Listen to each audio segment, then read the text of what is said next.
gracias por venir. Ya sentimos, como siempre, nunca sabemos cómo acertar. Cuando cogemos a la grande no llenamos y es incómodo tanto para la persona ponente como para el público. Y cuando elegimos una pequeñita, pues ya veis, ¿no? Pero bueno, adaptarse o morir. Bueno, ya yo creo que con varias personas he coincidido. A mí me toca, ya sabéis, dar mucha formación. Entonces, pues vino esta chica muy mágica a la asociación ofreciéndose para dar esta charla, porque ella está terminando bioquímica y tenía interés en ayudarnos de alguna manera. Entonces, pues aquí está, nosotras súper agradecidas y eso, a ver qué nos cuenta, ¿vale? Bueno, pues hola, soy Lucía, como ha dicho estoy estudiando bioquímica y bueno, estoy haciendo el TFG sobre el Alzheimer y una de las partes de la divulgación de cómo acercar a la gente el Alzheimer pues es esta charla. Entonces, antes de empezar, os presento a la señora Dora, que es mi abuela, más conocida como Vitita entre los nietos. Entonces, bueno, a Vitita le diagnosticaron Alzheimer hace más o menos un año y yo lo primero que me pregunté fue, jolín, ¿qué le está pasando a mi abuela en la cabeza, ¿no? ¿Qué le está pasando en el cerebro? Y como yo ya estaba en tercero y ya tenía más o menos unas bases, en algunas asignaturas lo habíamos visto, pues fue muy sencillo para mí entender todo lo que iba a pasar a posterior, pues que se le olvidaran las cosas, que poco a poco empezara a depender de mi familia pues en el aseo, en la comida. Y claro, a lo largo de este año también mi familia me ha estado preguntando, Lucía, ¿qué le está pasando a Vitita en la cabeza? Y es que me he dado cuenta de que muchas familias se deben de encontrar en la situación de que no existe un material que plasme de una forma sencilla qué es lo que está pasando en el cerebro de las personas con Alzheimer. Entonces, pues bueno, vengo aquí a intentar traducir todos los papers de 40 páginas que veis en internet que no entiendo ni yo a un idioma que más o menos podamos entender todos. Entonces, ¿qué es el Alzheimer? Pues para empezar, antes de nada, lo que tenemos que entender primero son las personas, ¿no? De qué estamos hechas las personas, qué tenemos dentro.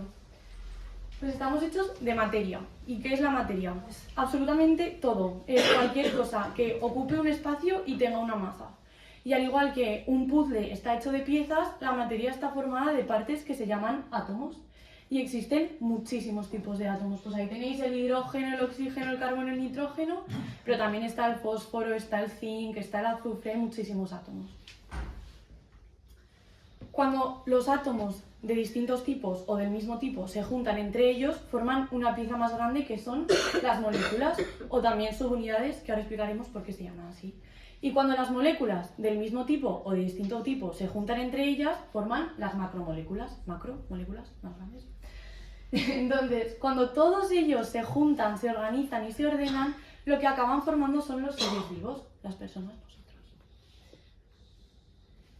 Tenemos, los seres humanos tenemos 4 tipos de macromoléculas principales en nuestro cuerpo, que son esas 4 y que vamos a ir viendo poco a poco. Las primeras, los glúcidos, que también se conocen como los azúcares. Los glúcidos están formados por átomos de hidrógeno, oxígeno y carbono.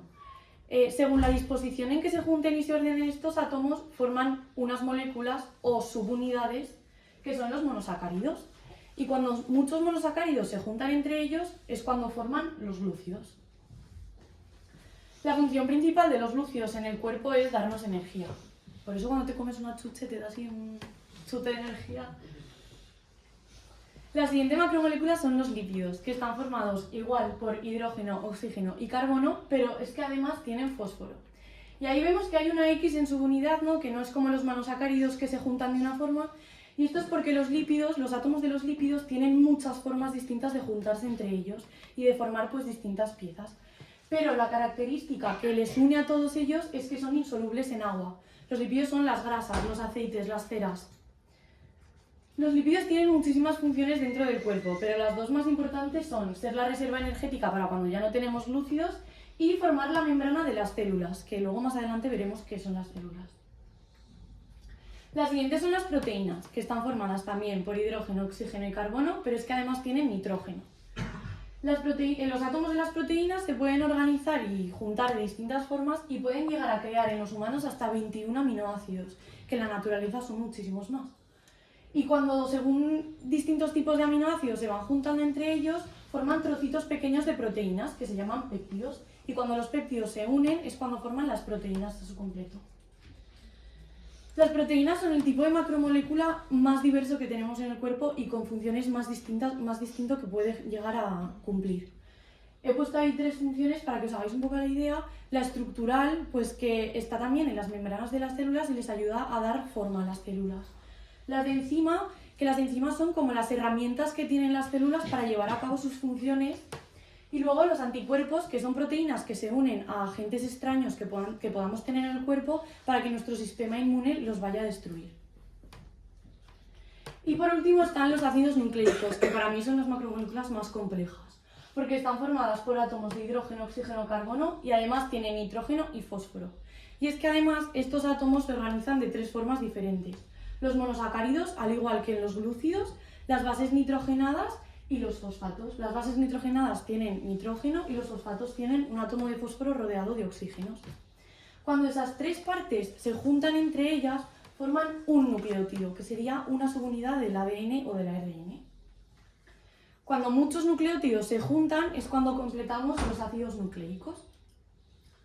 Y la función de los ácidos nucleicos, que a lo mejor lo habéis escuchado, es llevar la información genética. ¿Qué significa eso? Que son básicamente el libro de instrucciones que tiene nuestro cuerpo para funcionar. ¿Por qué son el libro de instrucciones? Porque resulta que existen 5 bases nitrogenadas distintas que se representan con una letra cada una. A, C, G y luego está la T para el ADN y la U para el ARN. Cuando los nucleótidos se van uniendo uno detrás de otro, van formando una cadena con estas letras. Y lo que se genera es un mensaje único que tenemos en nuestro ADN. Ese mensaje único luego es reconocido por las proteínas para traducirse y crear nuevos aminoácidos. Cada 3 letras significa un aminoácido distinto. Y luego con esos aminoácidos es cuando se pueden juntar y formar las proteínas. Se dice que es el material genético y que es único en cada uno de nosotros porque hay partes de estas secuencias que son individuales para cada uno, pero sí que es verdad que esas secuencias acaban traduciendo todo a proteínas. Entonces, genial, tenemos las macromoléculas ya claras, los 4 tipos, pero ¿qué hacen estas biomoléculas en nuestro cuerpo? ¿Para qué sirven? Pues para poder entender eso llegamos a las células, que ya las he mencionado un par de veces. ¿Y qué son las células, no? Pues las células se describen como la unidad básica, estructural, funcional y reproductiva de los seres humanos. Es decir, son el conjunto de átomos, moléculas y macromoléculas que se organizan entre ellos para que se lleven a cabo todas las funciones necesarias en nuestro cuerpo. Cuando las macromoléculas, los lípidos, los glúcidos, las proteínas y los ácidos nucleicos se unen entre ellos, forman los orgánulos. Y cuando los orgánulos se juntan con otros átomos y otras macromoléculas es cuando se forman las células en total. Los orgánulos son como, al igual que las enzimas eran las herramientas pequeñas, los orgánulos son las herramientas grandes que tienen las células para llevar a cabo sus funciones. Por ejemplo, el citoesqueleto es como nuestros huesos, ¿no? Es la estructura de la célula en sí. Las mitocondrias son las que obtienen la energía de los glúcidos. Los ribosomas son los que van construyendo con los aminoácidos las proteínas. Y el núcleo es como una bolsa dentro de la célula que contiene todo el material genético.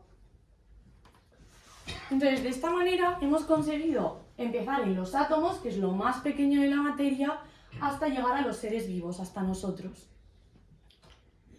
Volviéndonos a centrar en las células, existen distintos tipos de células según dónde estén localizadas en el cuerpo y según la función que cumplan.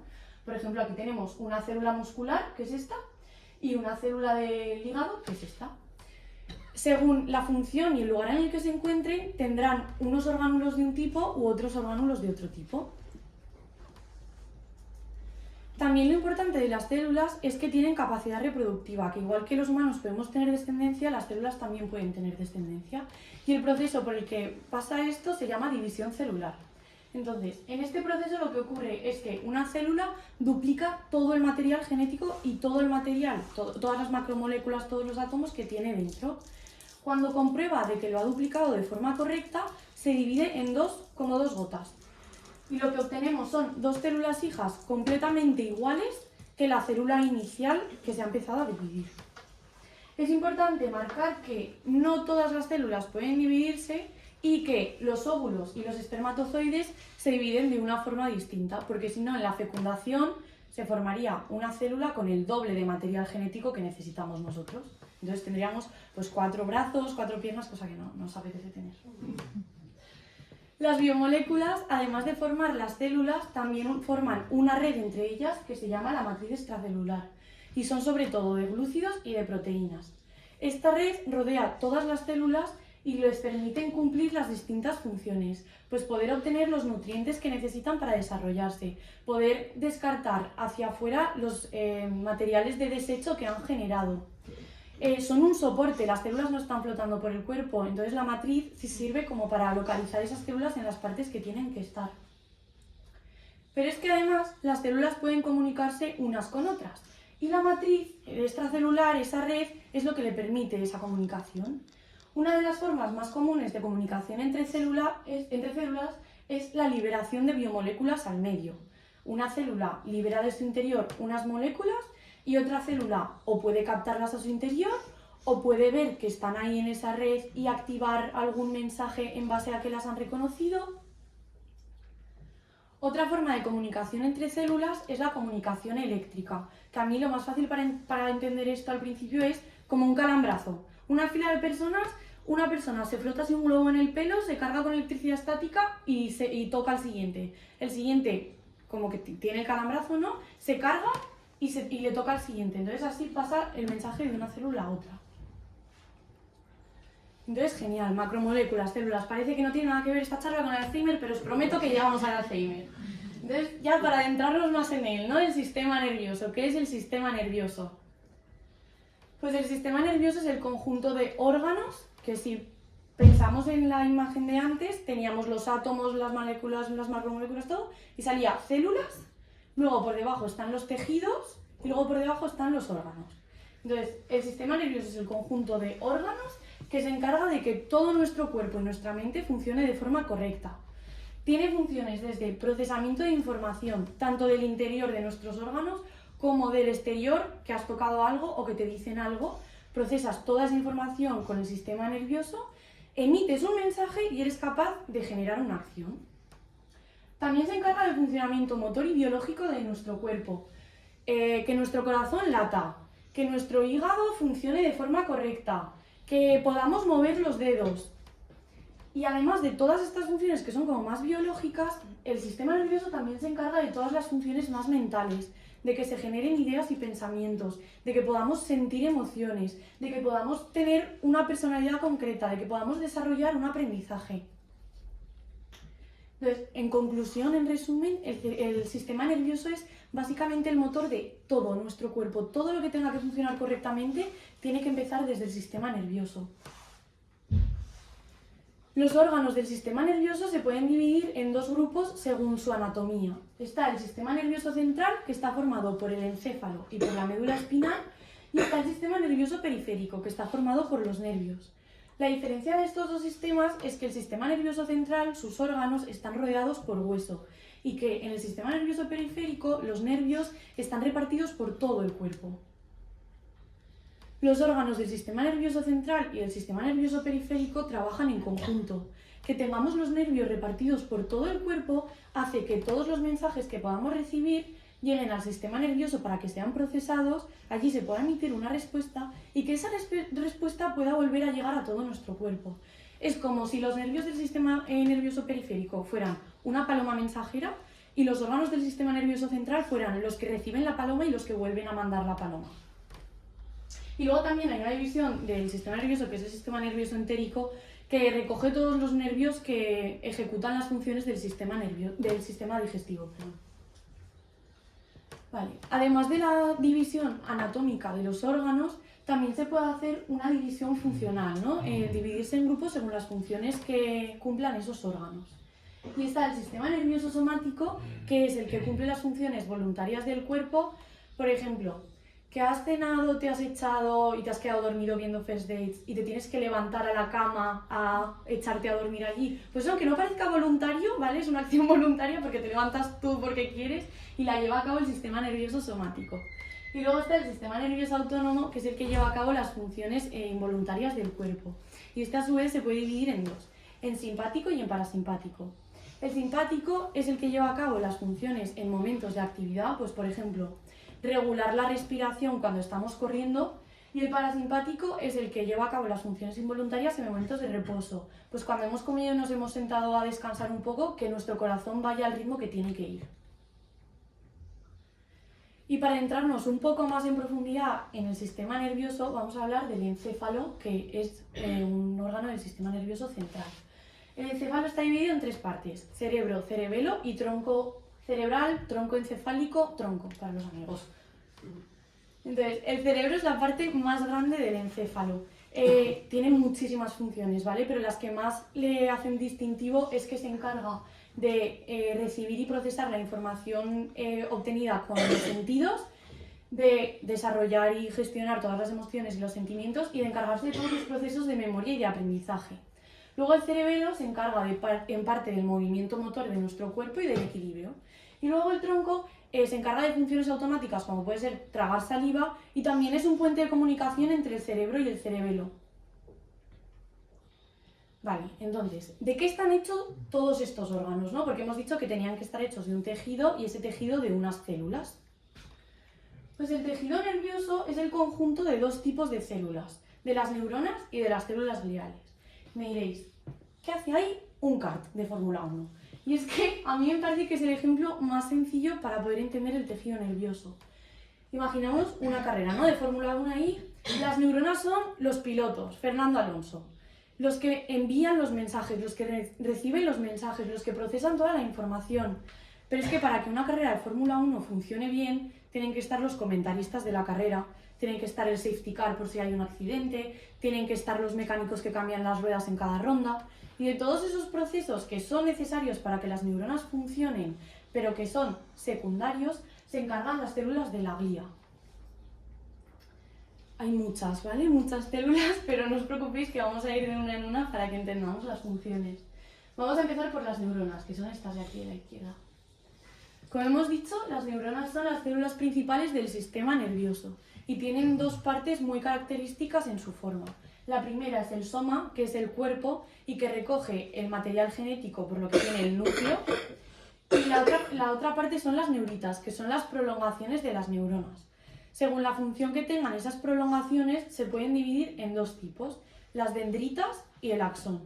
Las dendritas reciben la información y el axón envía la información. Entonces aquí tenemos una imagen.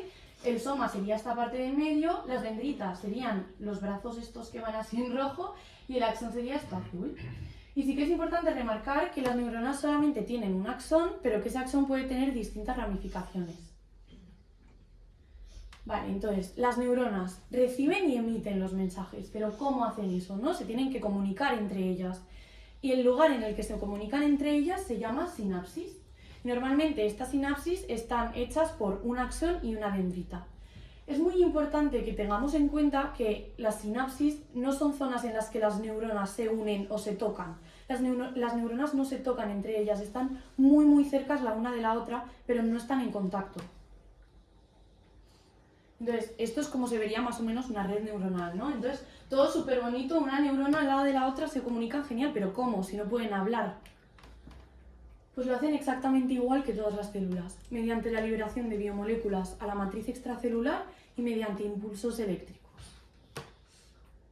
Esto es un esquema más o menos, ¿no?, de cómo sería la comunicación de una red neuronal. Entonces vamos a ir desgranándolo poco a poco. Lo primero que tenemos es un mensaje inicial, que tocamos algo, que escuchamos algo, que nuestro pulmón necesita más energía, tenemos un mensaje inicial. Este mensaje inicial llega a las neuronas. Y normalmente lo que hacen estos mensajes es que entren átomos de carga positiva a la neurona.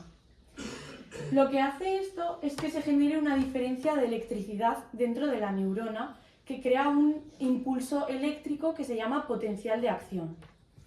Este potencial de acción lo que hace es que se liberen unas pequeñas moléculas que tiene la neurona que se llaman neurotransmisores, que van a ser los mensajeros entre una neurona y otra neurona. Cuando esos neurotransmisores llegan a la neurona siguiente, lo que pasa es que la neurona recibe la señal de que tiene que meter átomos positivos dentro de ella, por lo que vuelve a pasar lo mismo. se crea una diferencia de carga de electricidad dentro de la neurona, se crea un potencial de acción y se vuelven a liberar moléculas hasta la siguiente neurona. Bien, os lo vuelvo a explicar si queréis. ¿Es un poco bien? Vale. Entonces, vale, ¿qué pasa, no? Una neurona detrás de otra, detrás de otra. Vale, pues es importante decir que dependiendo del tipo de mensaje se enviarán unos neurotransmisores u otros. Y dependiendo del tipo de mensaje que se reciba, se activarán unas neuronas u otras. Además de transmitirse estos mensajes, llega un punto en el que se tiene que ejecutar la acción, ¿no? Entonces, cuando esa acción es ejecutada, por ejemplo, aquí tenemos el ejemplo de una célula muscular. Cuando una neurona llega a una célula muscular, pues le indica que se contraiga. Pero es que estos mensajes pueden ir desde que se contraiga el músculo hasta que generemos una idea, que pestañeemos, que traguemos. Todo lo que hace el cuerpo se hace a través de estas redes neuronales y de esta transmisión de mensajes y de impulsos eléctricos. Vale, entonces, neuronas, mensajeros. Células gliales, el resto de funciones del tejido nervioso. Se dividen según el sistema nervioso en el que se encuentran. Hay algunas que actúan en el sistema nervioso central y hay otras que actúan en el sistema nervioso periférico. Recordemos que el sistema nervioso periférico son los nervios que están por todo el cuerpo y que el sistema nervioso central son los órganos, el encéfalo y la médula espinal. Vale, entonces, en el sistema nervioso central tenemos los oligodendrocitos y en el sistema nervioso periférico tenemos las células de Schwann. Tienen nombres muy raros, ¿vale? Lo sé, lo siento. Entonces, estos dos tipos de células lo que hacen es recubrir el axón de la neurona para que el impulso nervioso pueda transmitirse bien. Es como cuando le echas aceite a la sartén para que no se te pegue la pechuga, que deslice bien y se gire y quede doradita, pues esto igual, para que el impulso nervioso se pueda pasar bien de una neurona a otra. Luego tenemos las células satélite en el sistema nervioso periférico y los astrocitos en el sistema nervioso central. Estas células cumplen muchas funciones, ¿vale? Pero las más importantes son generar una estructura entre las células, ¿no? Que tenga una forma ese tejido, crear y destruir los mensajeros, los neurotransmisores para que no haya señales cuando no tenga que haber. Y luego además en el sistema nervioso central tenemos la microglía, que actúa como el sistema inmune del sistema nervioso, y los ependimocitos, que actúan moviendo el líquido que tenemos en el sistema nervioso para que las células puedan coger los nutrientes que necesitan para desarrollarse. Genial, nos vamos acercando al Alzheimer, os lo prometo. Entonces tenemos células, sistema nervioso, tejido nervioso. Vale, ¿cómo narices se traduce una molécula o un impulso eléctrico en una memoria? Entonces, claro, todos los órganos que participan en este proceso constituyen el sistema límbico. El sistema límbico está compuesto por más de 5 regiones distintas del encéfalo, pero de las que más vamos a hablar y las que más nos interesan para el Alzheimer son el hipocampo, ¿vale? Que es esta C que hay aquí alargada, el giro cingulado, que es esta parte de aquí de en medio, y la corteza, que es la parte más externa del cerebro. El hipocampo está relacionado sobre todo con procesos de memoria, de aprendizaje y de percepción espacial. Y la corteza, no sé si sabéis, bueno, voy a volver a poner la imagen, está dividida en distintos lóbulos. Dependiendo del lóbulo se efectuarán unas funciones u otras distintas, pero tienen que ver también con la memoria, con la personalidad, con la toma de decisiones, con el movimiento también tienen que ver. Entonces, memoria, aprendizaje, ¿qué es esto, no? La memoria se supone que es el conjunto de información, de hechos, de acontecimientos, de conocimientos que tenemos almacenado en nuestro cerebro y que utilizamos en nuestro día a día. Pero para poder entender cómo se forman esas memorias, primero tenemos que saber que existen distintos tipos de memorias. La inmediata, que dura segundos, me monto en el autobús pico, me siento, ¿de qué color tenía el pelo el conductor? Pues cuando te sientas lo sabes, pero cuando te bajas del bus te aseguro que no tienes ni idea. Las de corto plazo, que duran minutos u horas, que comiste ayer. La de largo plazo, que son los recuerdos para siempre, que no son simplemente acontecimientos y hechos que te hayan marcado, sino también conocimiento. ¿Qué significa una palabra? ¿Cómo se utiliza cierto objeto? Y luego hay otro tipo de memoria, la procedimental, que es verdad que sí que tiene parte en el proceso la corteza cerebral, pero se encarga bastante más el cerebelo, que es toda la relacionada con el movimiento. ¿Por qué no se nos olvida montar en bicicleta? ¿Nadie lo entiende? Pues es por la memoria procedimental. Vale, entonces la memoria, ¿no? ¿Cómo se traduce la memoria? Pues cuando formamos un recuerdo o una experiencia, lo que ocurre es que distintas neuronas se unen entre ellas y generan sinapsis. Entonces se forma una red neuronal nueva. En esta red neuronal, todas las células que han generado sinapsis van a contener la información de ese recuerdo o de esa memoria. Lo que pasa es que cada una de ellas se va a especificar en una parte distinta. Igual que en una tienda, todas las personas que trabajan ahí saben cómo hacer todas las funciones, pero algunas se quedan de cajeras y otras se quedan en el probador atendiendo a las personas, pues las neuronas hacen lo mismo. Todas tienen el recuerdo general, pero cada una se centra en una parte más concreta. Y esto es un mecanismo de seguridad que tiene el cerebro. Porque si una neurona se muere, conseguimos mantener el recuerdo en nuestro cerebro y que no con la muerte de esa neurona se esfume el recuerdo entero. Porque las neuronas son de las pocas células que no pueden dividirse. Eso de que nacemos con las mismas neuronas con las que morimos es casi todo del cierto. O sea, es casi cierto, ¿no? Sí que es verdad que en el hipocampo hay una pequeña parte de neuronas que se están formando nuevas, pero ni la cantidad de neuronas que se forman puede equiparar a la cantidad de neuronas que se mueren, ni la función es la misma. Las neuronas que se forman nuevas es para crear redes y sinapsis nuevos, no para reparar el daño que pueda haber por neuronas muertas. Vale, entonces, los recuerdos, las memorias, las redes neuronales, ¿no? Esas redes neuronales se distribuyen a lo largo de todo el cerebro, sobre todo en la corteza. Pero para que una memoria inmediata o de corto plazo pase a ser de largo plazo, hace falta que sufra un proceso que se llama consolidación de la memoria. Y este proceso es llevado a cabo por el hipocampo. El hipocampo lo que hace es activar esas redes neuronales para que las sinapsis se fijen. Es decir, que los potenciales de acción, que esos impulsos nerviosos que había cuando se forman las sinapsis, estén continuamente haciéndose durante un periodo de fijación. Ese periodo de fijación suele hacerse cuando uno está durmiendo o cuando el cerebro está en descanso y no tiene otras actividades que cumplir. Y algo así curioso de explicar es el sistema de recompensa. El sistema de recompensa es una parte del sistema nervioso que se encarga de darnos placer cuando se activa por distintos procesos.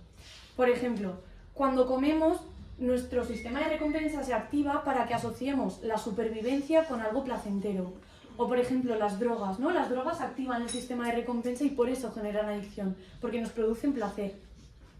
Y se ha visto que los recuerdos y las memorias que se han formado y que han activado el sistema de recompensa son mucho más susceptibles de sufrir el proceso de consolidación a largo plazo. Por eso, muchas de las memorias que tenemos cuando somos adultos están asociadas a recuerdos que han sido como felices o placenteros para nosotros.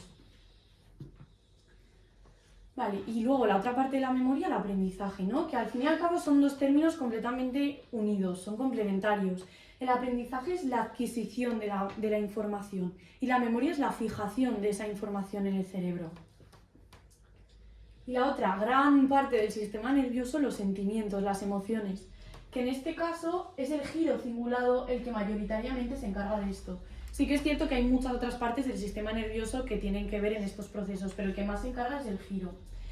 Y lo que pasa con los sentimientos es que cuando tenemos una nueva experiencia, una nueva sensación, lo que pasa es que se forma una red neuronal que activa otras redes neuronales que nos recuerden a esa sensación que estamos teniendo. Por eso, cuanto más mayores somos, más fácil identificamos nuestros sentimientos, porque se activan más redes neuronales que tengan que ver con la experiencia que estamos sintiendo en el momento. Hemos llegado. Os he prometido que hemos llegado. El Alzheimer, ¿qué es el Alzheimer? Toda esta chapa para decirme qué es el Alzheimer. Pues el Alzheimer es una enfermedad que se define por dos características principales, que es neurodegenerativa y que se clasifica como una demencia.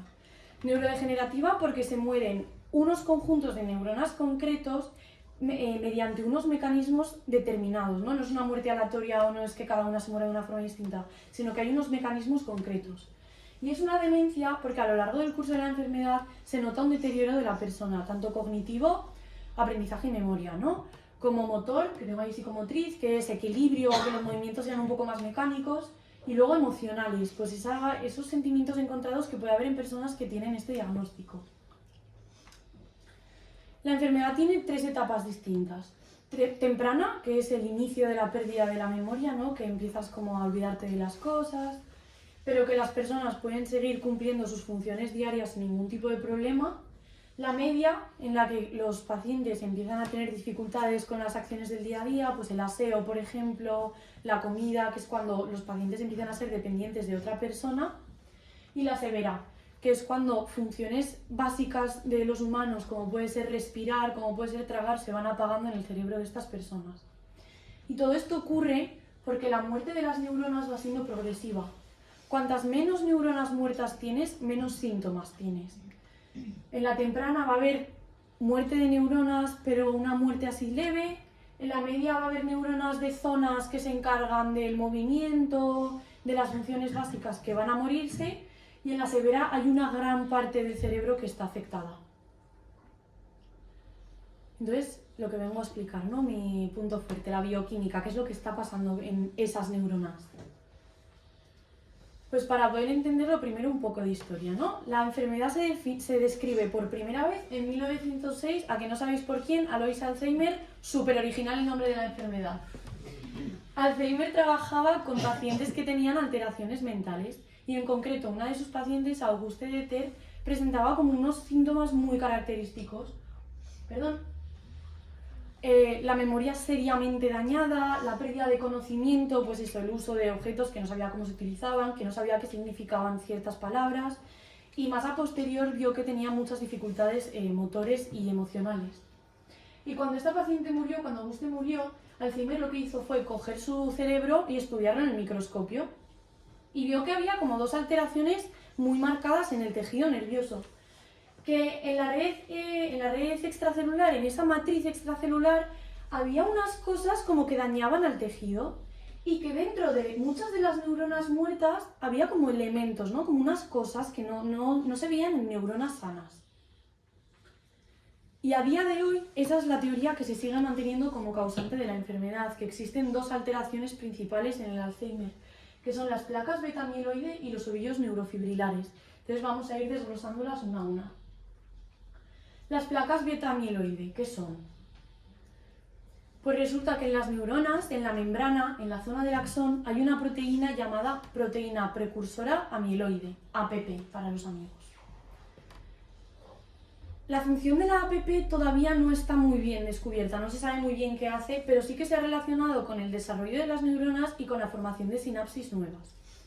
No os he mencionado antes que cuando una proteína cumple su función, esa proteína se rompe en trocitos, en péptidos, para que luego los aminoácidos puedan utilizarse en la construcción de nuevas proteínas.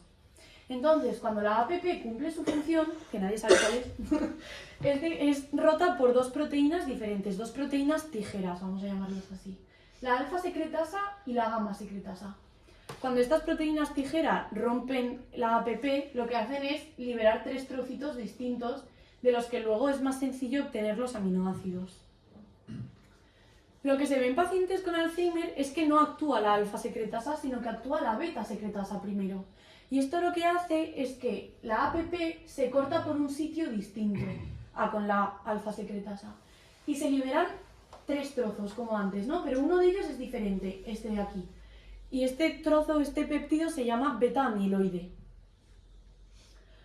Cuando muchos de estos péptidos se acumulan en las neuronas, al final se conglomeran y forman unas placas llamadas placas beta-amiloide. Cuando esas placas se encuentran dentro de las neuronas, mandan unas señales a la propia neurona para que se muera, porque la propia neurona reconoce que hay algo que no está funcionando bien dentro de ella y prefiere morirse a estar actuando mal. Cuando esa neurona se muere, las placas salen al exterior y se quedan atrapadas en la matriz extracelular de las neuronas. Y luego están los orbillos neurofibrilares de tau. Habíamos mencionado que uno de los orgánulos de las células es el citoesqueleto, ¿no? El citoesqueleto funciona como los huesos de las personas, que mantiene la estructura de la neurona. Y resulta que el citoesqueleto tiene una proteína unida que se llama tau. Cuando las neuronas necesitan cambiar su forma, porque no es lo mismo que una neurona esté en reposo a que una neurona vaya a crear una sinapsis, la proteína tau se despega porque hay otra proteína distinta que es dadora de fósforos, de átomos de fósforos, que se une a tau y le da ese átomo. Entonces, cuando tau tiene fósforo unido, se libera del citoesqueleto y el citoesqueleto puede cambiar su estructura, su forma. Por lo tanto, la neurona puede ir adaptando su forma según las necesidades de función que tenga.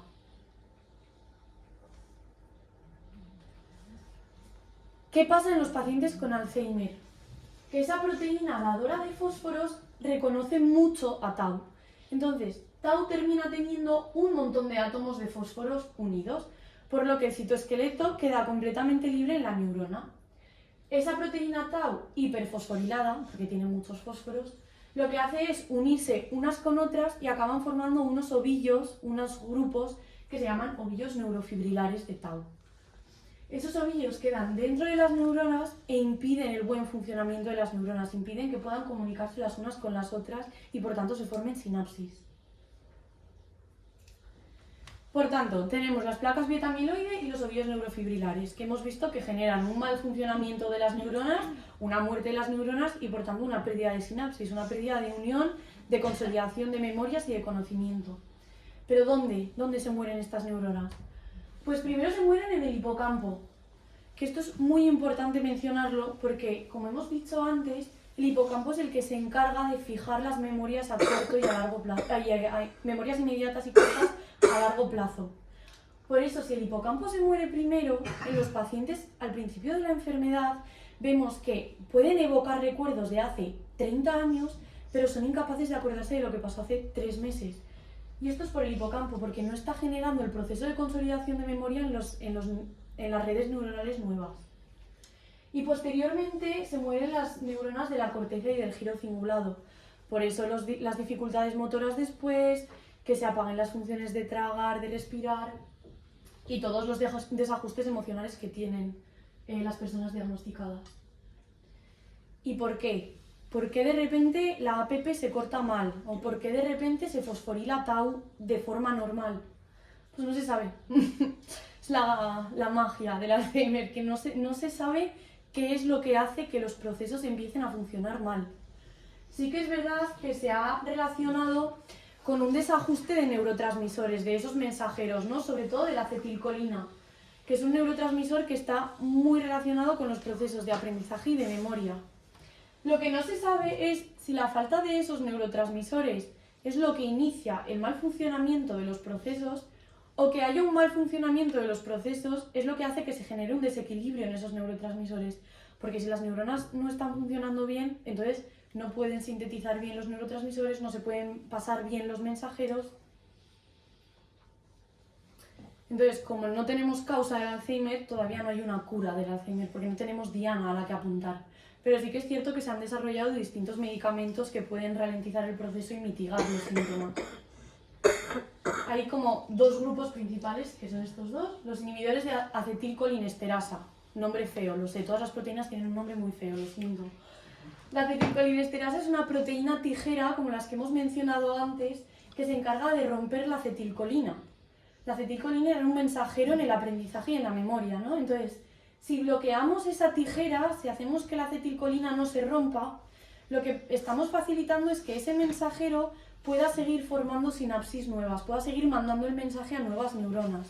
Entonces se puede intentar contrarrestar un poco la muerte neuronal con la aparición con el aumento de concentración de la acetilcolina.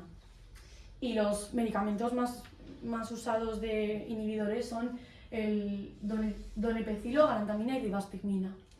Y luego están los bloqueadores de los receptores de glutamato. El glutamato es otro mensajero distinto. Como en la enfermedad hay un desequilibrio de los mensajeros, el glutamato lo que hace es activar más neuronas de las que debería estar activando y eso lo que produce es que en el cerebro haya una inflamación, ¿no? Porque hay como muchas señales, mucha actividad que no debería haber.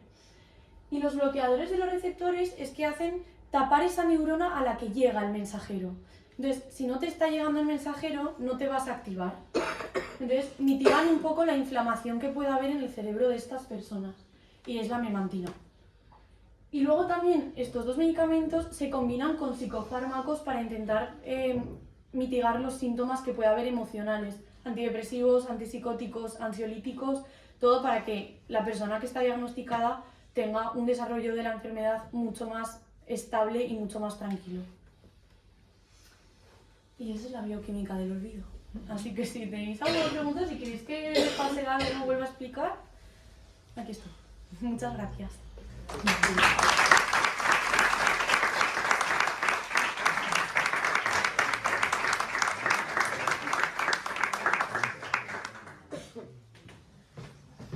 Bueno, no me creo que no haya preguntas.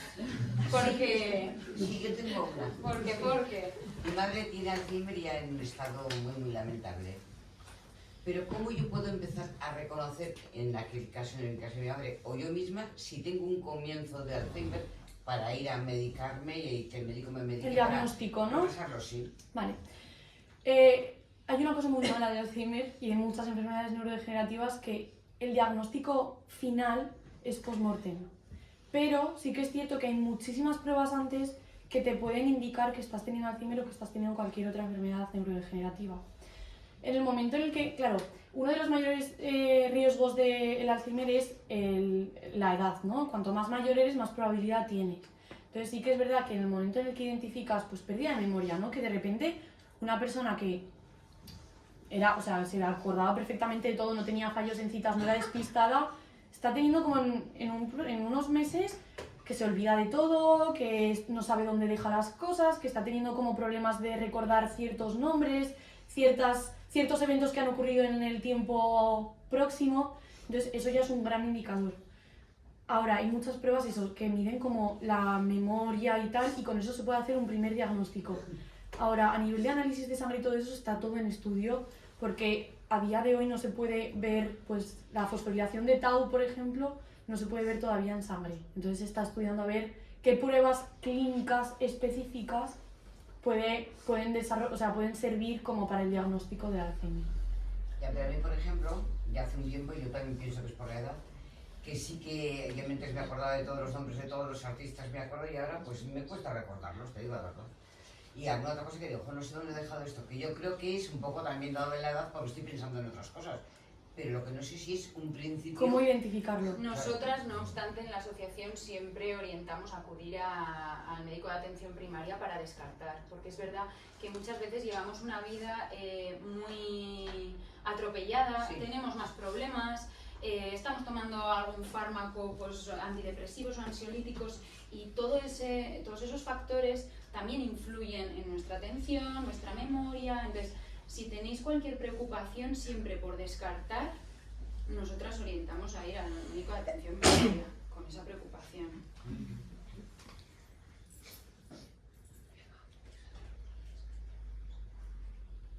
Yo tengo otra pregunta, no sé si habrás llegado a esa fase. Yo tengo a mi marido que ya lleva 13 años y empezó con 63, o sea, que tampoco tenía tanta edad, recién jubilado. Entonces, a ver, está pasando fases, hay muchas fases. Y yo lo que no he terminado de entender, ¿por qué la etapa agresiva? Porque, vale, muy bien, espera, voy a poner un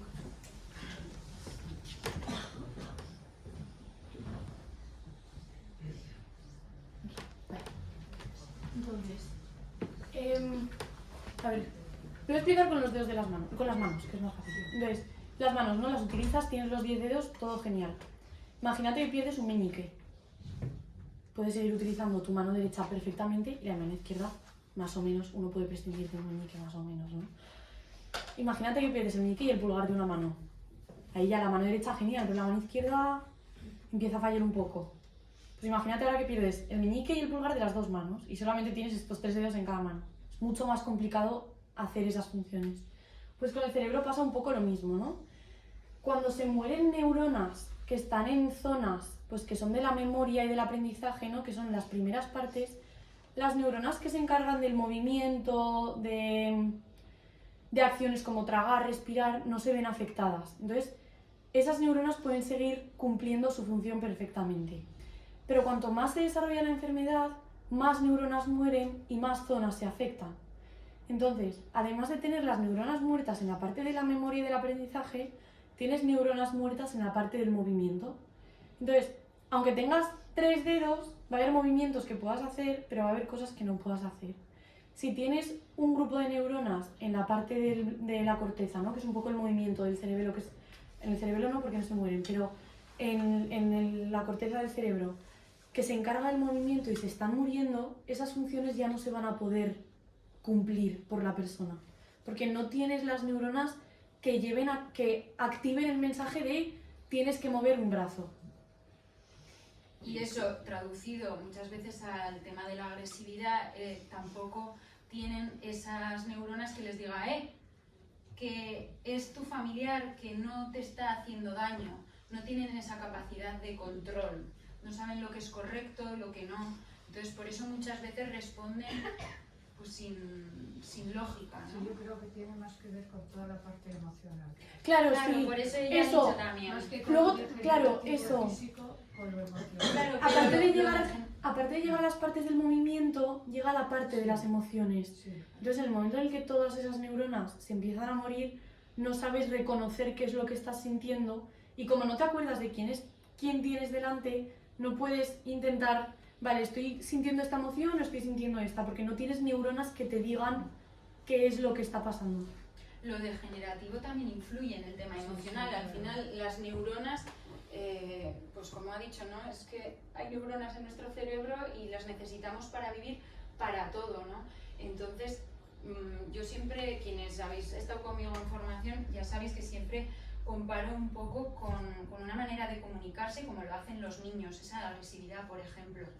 Algo me molesta, mis neuronas no son capaces de controlar lo que hago, no recuerdo hablar o no tengo esa conexión para lo que yo necesito decirlo. ¿Cómo lo hago? Con mi cuerpo o con mi comportamiento. Muchas veces es una manera de comunicarse, ¿no? En los niños lo vemos muy claro. Me molesta algo, rabieta. Tengo hambre, lloro. Pues conforme va avanzando la enfermedad, como la comunicación por esa muerte neuronal se ve afectada, pues me comporto un poco de esa misma manera que como cuando nos estamos desarrollando. Sí, simplemente yo ya llegué a la conclusión de que no había que hacerlo la contra nunca.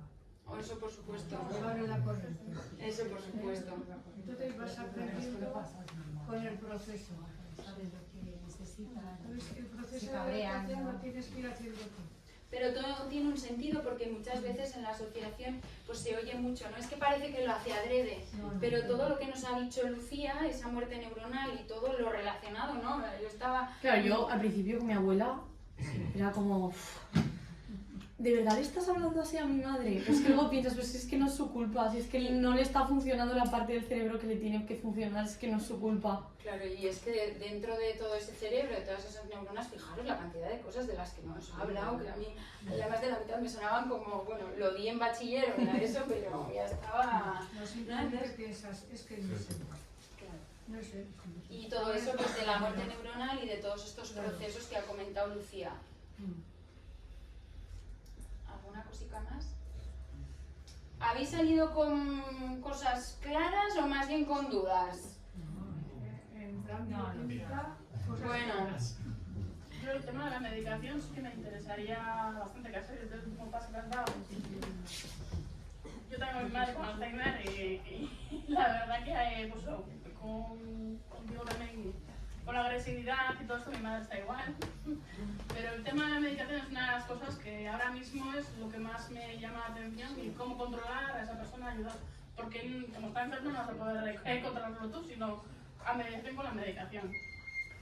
Eso, o sea, para el Alzheimer están esos dos, los inhibidores y los bloqueadores de los receptores, que lo que hacen es que haya más mensajeros para intentar que no se que aunque haya neuronas muertas, las que están vivas puedan funcionar bien, y los bloqueadores de glutamato es para que el mensajero glutamato lo que hace es como activar neuronas que no tendría que estar activando, ¿no? Y la persona esté como que sus neuronas estén como, ¿qué es esto? ¿Qué es esto? No tendría que estar haciendo esto.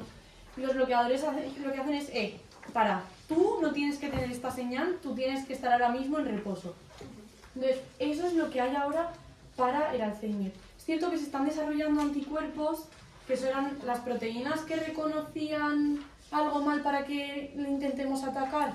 Pues es verdad que se están desarrollando anticuerpos que se unen a los ovillos y a las placas, pero ahí están, desarrollándose.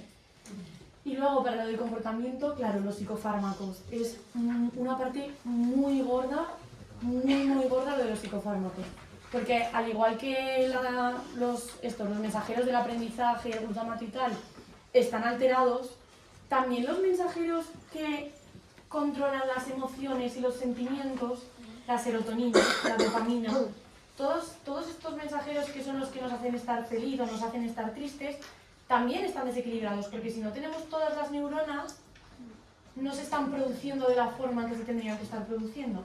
Entonces, claro, ahí los ansiolíticos y los antidepresivos juegan un papel muy importante en mantener en calma a la persona diagnosticada. Claro, luego es el seguimiento con el médico, el neurólogo... Y luego también que le vaya bien el ansiolítico que le está dando, que le vaya bien el antidepresivo que... Eso sobre todo porque además muchas veces son personas con pluripatologías, como ya sabéis. Entonces, claro, a veces no aciertan a la primera si neurología o geriatría hacen un intento. Vemos que no cuadra, pues no pasa nada, volvemos a intentar porque por suerte sí que actualmente en eso se ha avanzado. Hay más ansiolíticos, hay más tipos de antidepresivos, en eso sí que se ha avanzado, ¿no? Y luego, por otro lado, la prevención de esas alteraciones de conducta, ¿no?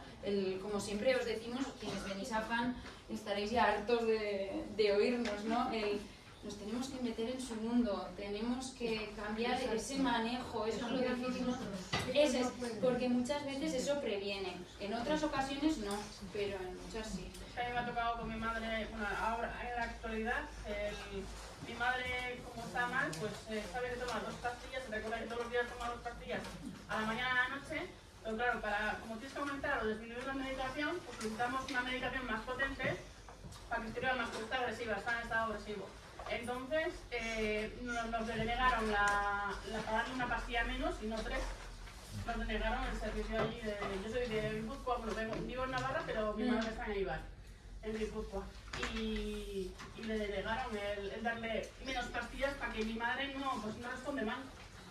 O sea que es complicado. Es complicado, sí. Sí, es complicado. Entonces, prescribir con buena intención puede hacer daño. ¿Y qué? ¿Los medicamentos? Sí. Puede hacer daño. Claro. Pero a nivel... O sea, no es que pueda hacer daño, sino que no sabes... Claro, el desequilibrio en cada persona es distinto. Porque como no sabes cuántas neuronas hay muertas, no sabes qué neuronas en concreto se están muriendo, no sabes esos mensajeros cómo están. Entonces, a lo mejor un medicamento que a una persona le puede ir genial porque tiene una falta de este mensajero en concreto, a otra persona que ese mensajero lo tiene más o menos bien, pero es otro el que está fatal, pues le puede ir horrible. Y Depende mucho de hay eso. que ir probando porque no se sabe qué mensajero es, porque no se puede hacer una analítica, como has dicho tú, de la sangre y que diga le falta azúcar o sobran. Es que el cerebro es... El cerebro y esta enfermedad también, Exacto. porque estaréis también acostumbrados de oír lo incierta que es, ¿no? Porque ya sabréis Que no, también... no se sabe lo que es, pero no se sabe por qué es. Claro, es difícil, como ha dicho, ¿qué neuronas hay muertas? ¿Y dónde? ¿No? Ha dicho, hay muchos tipos de neuronas, cada una con su función, entonces claro, hay una persona en una fase inicial que tiene estos síntomas, pero sin embargo, oigo al lado que también está pasando por lo mismo, que resulta que, pues tiene otros síntomas totalmente distintos. Y luego es que, como digo, es que es tan incierto, ¿no? Personas que, pues no reconoce las caras desde el inicio. Pues mi marido sí, o 1000 cosas, ¿no? Entonces, y luego la reserva cognitiva de cada uno, que ahí también, ¿no? Una vez que les dicen que tienen Alzheimer, ya está. Le dan difascimina, por ejemplo, y ahí están. Hasta que los familiares ven que está más grave y le suben la dosis. Pero ahí se quedan. No, también Bueno. es cuestión de adaptación, ¿eh? del familiar a él. No todo es la medicina, ¿no? Hombre, esperemos, nosotros ya sabéis que también luchamos y reivindicamos por investigar y que algún día llegue la cura, pero la espera está siendo larga, pero bueno, de momento esto es mejor que lo de antes, insisto, por lo menos algo que ayuda también mucho son los psicofármacos para esa estabilidad emocional que ha dicho Lucía, ¿no? No tanto solo por las personas afectadas, sino también para quienes estáis en ese día a día tan complejo. Las personas que cuidan. Entonces, en eso antes sí que estábamos peor. Ahora las medicaciones de hoy en día hay más, los cuerpos lo pueden tolerar mejor y bueno, el resto esperemos que se pueda investigar, o sea que se pueda investigar, que den con algo pronto, ¿no? Bien, pues muchas gracias. A vosotros.